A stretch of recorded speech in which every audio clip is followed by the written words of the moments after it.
What's up, everybody? Doug here, and this week it's going to be another. Let me turn this AC down a little bit.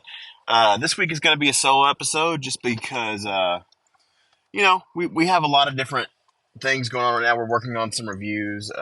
Leo's got a few codes that he's got, and then I've also got some demos that we're going to have reviews for soon. I was gonna do one of those reviews today, but I got in the car and drove out of my office and then realized that I had no clue what the embargo was off of those. I know one for sure is still under embargo, but the other one I'm not sure about at all. So instead of those, we're gonna be doing, just some light talk, some light talking about 2024 and how it's going gaming wise. And I'm gonna go ahead and do my ROG Ally review because uh, I just recently got in my 2 terabyte SSD and I installed it, and it really just got me wanting to do that review based off just how easy it was to how much I should say how much easier it was than the Steam Deck. Replacing the SSD in that, because I've done it in both at this point. Um, but yeah, so we're gonna go ahead and get into we're gonna do the ROG Ally review first.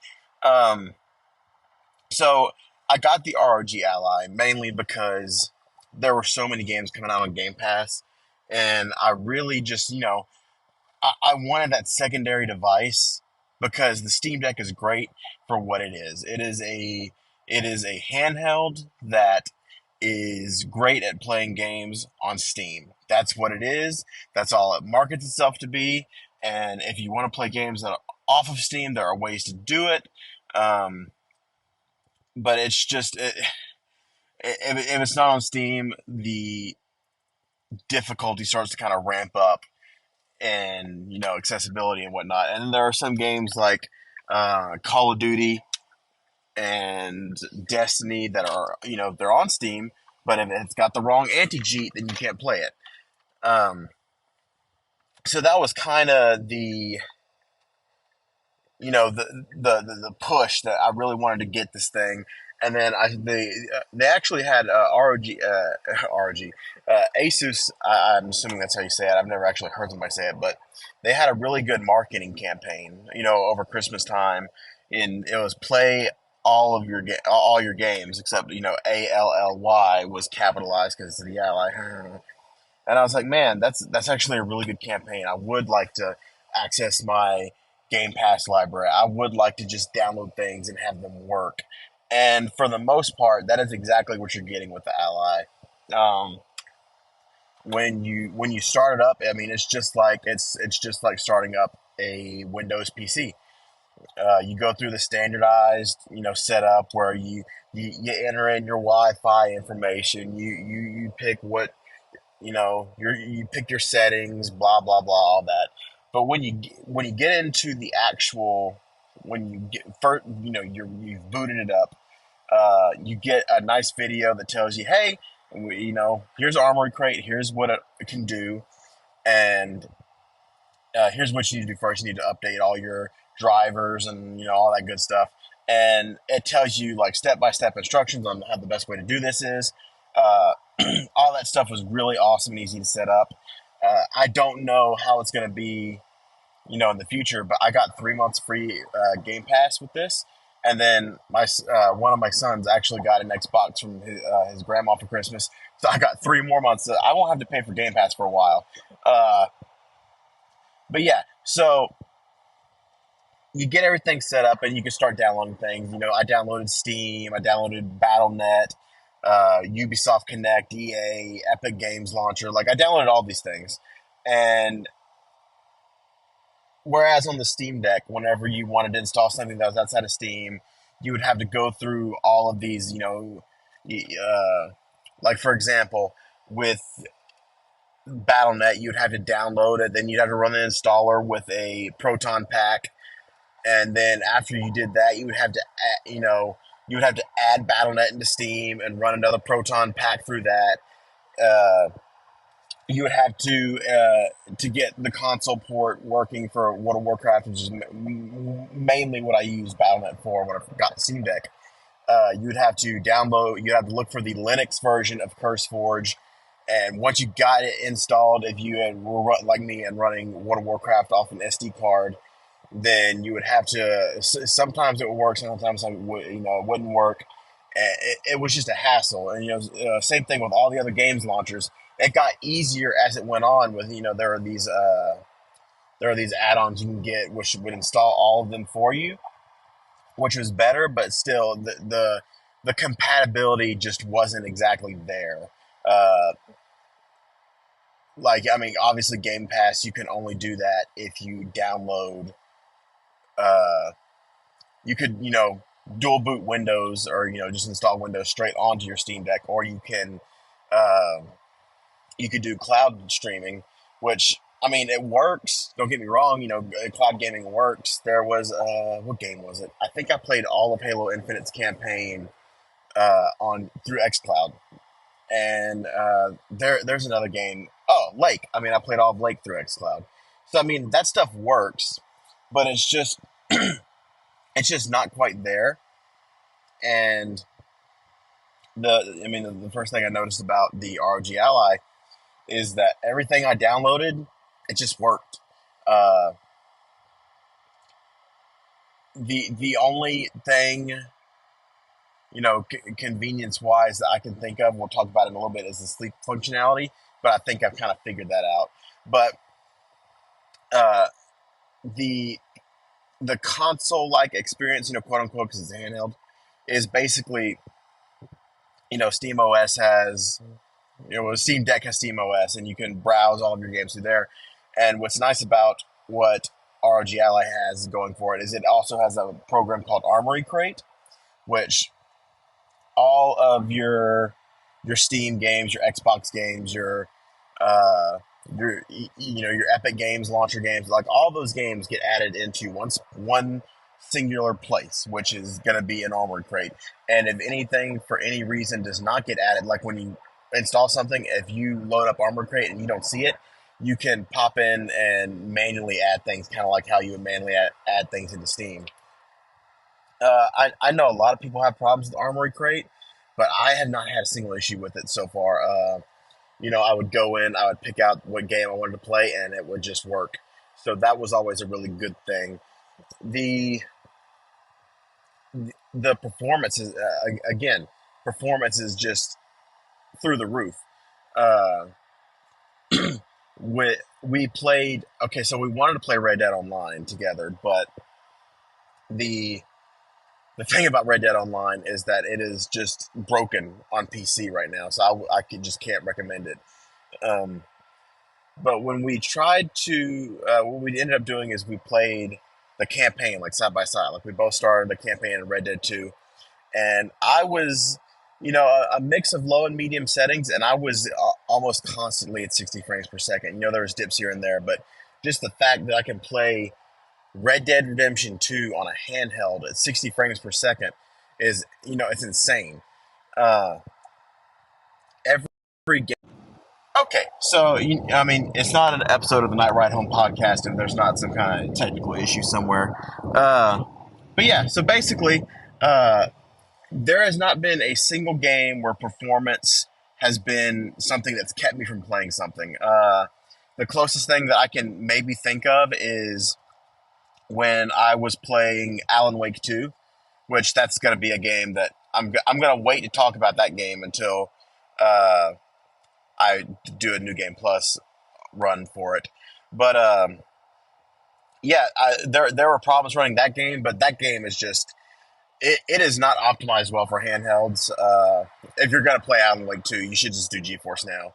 But other than that, there has not been a single game where I've had issues with. Now, what I will say is that when it comes to the Steam Deck, I feel that I never really had to fiddle with settings all that much.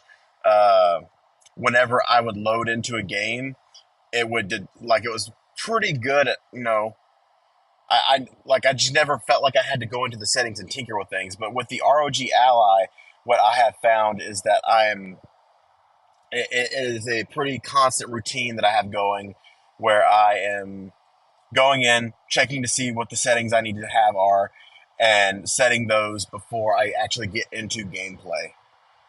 Uh, Not a big issue, just something that I feel like I should address. And while we're talking about performance, I should also say that the battery life, mileage definitely does vary, but it is definitely not as good as the Steam Deck's battery.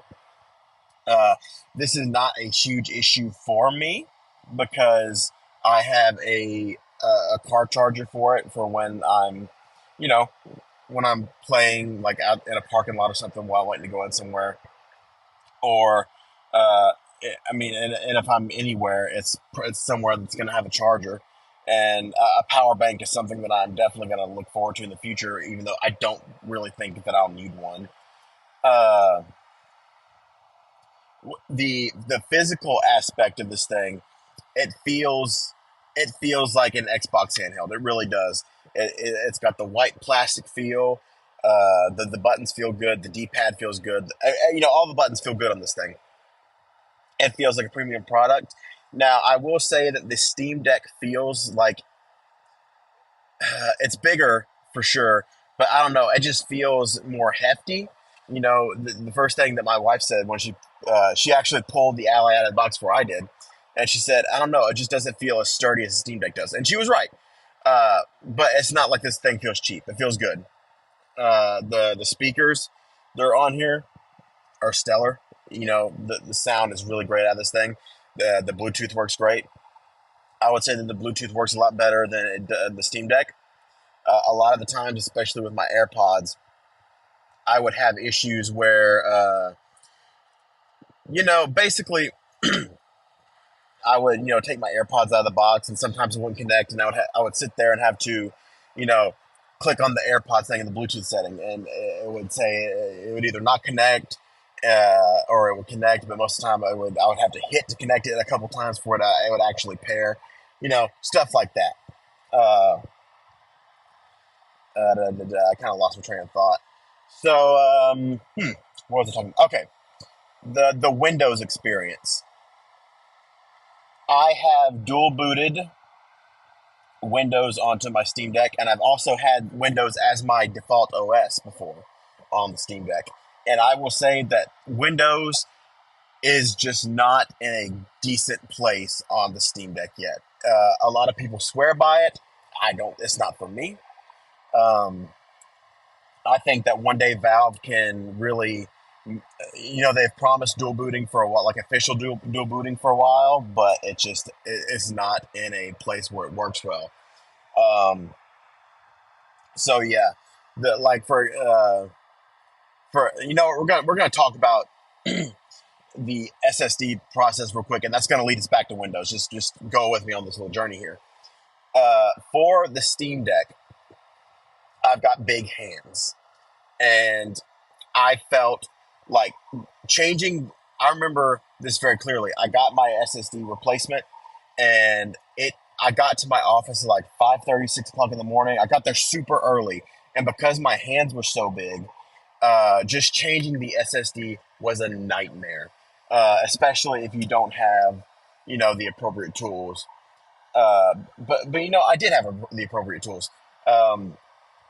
Getting the screws out of the Steam Deck were the easiest part. But when it comes to the amount of screws that you have to take out, you have to take out the screws in the back plate. Then you have to pop off the back plate. Then you have to take off more screws. You have to take off a little metal cover, and then there's a battery that you have to unplug. Uh, then you have to there was a little sleeve that you have to slide them off of the SSD, and then you unscrew a screw, and then you take the SSD out, and then you basically you go reverse. You put the new hard drive in, you put the sleeve on, you screw it in, you put all the screws back in, you're replugging the battery, and then the you have to plug in a USB drive. I remember that, and with a CMOS image. And after you do that, you can start to, redo everything, all that good stuff. Uh, that process took me about an hour and a half, 2 hours. When I did it, again, I got big hands. The the ROG Ally felt like such a breath of fresh air by comparison, because whenever I I got the SSD, the mail was delivering late that day.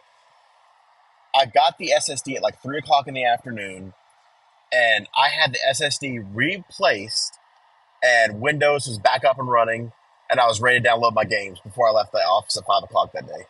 Um, the actual changing of the SSD only took about 10 minutes, because you pop off the back plate, you peel off a sticker, unplug the battery, pop out the SSD card, reverse all the steps.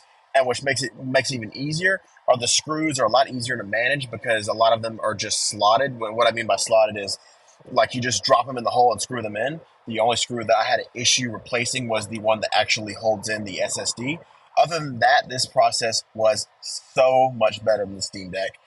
And getting the OS installed, you just go into the Asus BIOS, and you do a cloud recovery program that took less than an hour. Uh, I mean, just the the process in general is just night and day. Then once you get into Windows, on the Steam Deck, you have to have all of the drivers downloaded from the Steam page and down onto a USB drive, download them onto the Steam Deck, get all that going. Then you have to get a separate program so that Windows will recognize the Steam Deck controller. Just all kinds of like little workarounds that you have to do, which kind of defeats the purpose, because when you have Windows, you want everything to just work, and on the Steam Deck it doesn't. On the Ally it does. It doesn't have touch pads, but I have never once felt like I needed them, because the joystick controls your mouse, and it's actually pretty precise. Like, you're not going to be doing any gameplay with this thing, but you don't need it. That's what I'm saying to you right now. This thing just works, and I can't begin to stress how important that is. It just works. If there is a driver, Windows will tell you, and it will download for you. Um, just unbelievable how night and day the system works. Now, the one thing that I did not like going into this is it's, especially coming from the Steam Deck. Hold on, I'm going to take a sip of my coffee. That's good. The one thing that I was not used to coming from the Steam Deck is that the sleep mode is not as good as the Steam Deck. Uh, if you put it into sleep mode, you have got a